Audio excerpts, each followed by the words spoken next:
हाथ में राखी बंधबे बौगे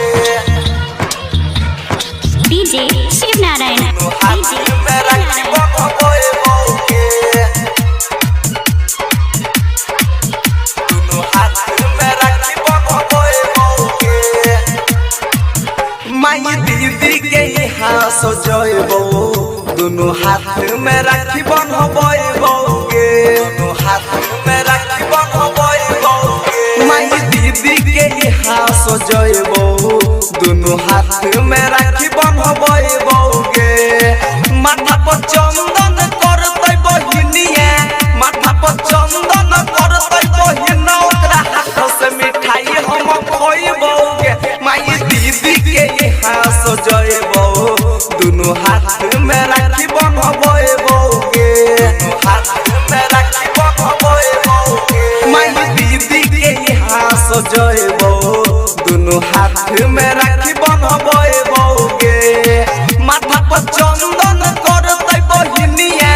माथा पर चंदन करतै बहिना ओकरा हाथ से मिठाई हम खोइबौगे माई दीदी के यहाँ सजैबो दोनों हाथ में राखी बंधबे बौगे डीजे शिव नारायण हाथ में राखी बंधबे बौगे दोनों हाथ में राखी बंधबे बौगे साल भर पर आबै छै मैयो भाई बहिन के प्यार गे बहिन हमर राखी लेके करै छै इंतजार गे